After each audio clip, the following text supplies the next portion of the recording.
ہم تو لکیر کے فقیر ہیں. محبوب نے فرمایا یہ کام نہیں کرنا, لہٰذا آپ کو پتہ ہے نبی پاک صلی اللہ تعالیٰ علیہ وسلم کے زمانہ مبارکہ میں عورتیں بھی مسجد میں باجماعت نماز پڑھیں.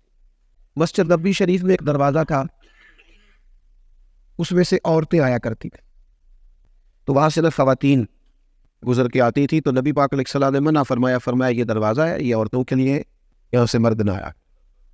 ٹھیک ہے, طے ہو گئی بات, مرد وہاں سے نہیں آیا کرتے تھے. جناب عمر فاروق رضی اللہ تعالیٰ عنہ کا زمانہ آیا, اسلام میں بڑی وسعت ہو گئی اور مسجد مردوں سے بہت بھرنے لگی, اور پھر جناب فاروق اعظم نے فرمایا دور کا تقاضا ہے کہ عورتیں اب گھروں میں رہیں, وہی نماز پڑھے, مسجد میں آئیں. جناب عمر نے روک دیا. اب بڑی سادی سی بات ہے, دروازہ عورتوں کے لیے تھا, عورتیں آتی نہیں, مرد بھی گزرنے لگے. حضرت عبداللہ ابن عمر رضی اللہ تعالیٰ عنہ اس دروازے سے نہیں گزرا تھا, سب وہاں سے آتے جاتے. لوگوں نے سمجھایا کہ جناب ایک حکمت تھی کہ عورتیں آتی ہیں, اب نہیں آتی تو گزرے, گھوم کے اوپر سے بھی آنا پڑتا تو اور کسی دروازے سے آتے. فرمایا مجھے حکمت کا نہیں پتا, تمہیں حکمت کا نہیں پتا. مجھے وہ لفظ آج تک یاد ہے, حضور نے فرمایا یہاں سے مرد نہ گزرے, میں تو جب تک زندہ ہوں اس دروازے سے نہیں گئی.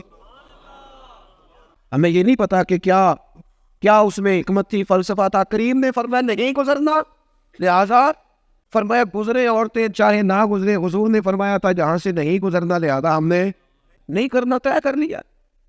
طبیعت کا یہ والا تقاضا نہیں گزر, یہ والا ذوق, یہ والی کیفیات, یہ انسان کو توانا کرتا ہے. اس کی جد و جہد اس طرح کی ہوتی ہے جو تھکاوٹ پیدا نہیں کرتی, اس کو کام کرنے پر ابھارتا ہے.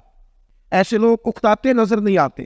ایک کام آپ محبت سے کر رہے ہیں اور آپ بغیر کسی شرط کے کر رہے ہیں, غیر مشروط کر رہے ہیں, تو وہ چیز آپ نے کسی قسم کی الجھن پیدا نہیں کرتی. آپ گزرتے چلے جاتے ہیں, کرتے چلے جاتے ہیں, آپ کا ایک ذوق ہوتا ہے. تو واپس صحیح والی ہونی چاہیے. وہ ایک مخصوص طبقے کا حصہ نہ ہو کہ ان کی ڈیوٹی ہے انہوں نے یہ بات کرنی. وہ صرف بازوں میں, تقریروں میں, جلسوں میں, محفلوں میں, نعتوں میں نہ ہو, اور اس پر بندہ طے شدہ معاملات کرنے کا عادی ہو. وہ قلبی کیفیت ہو, بندے کی قلبی واردات ہو.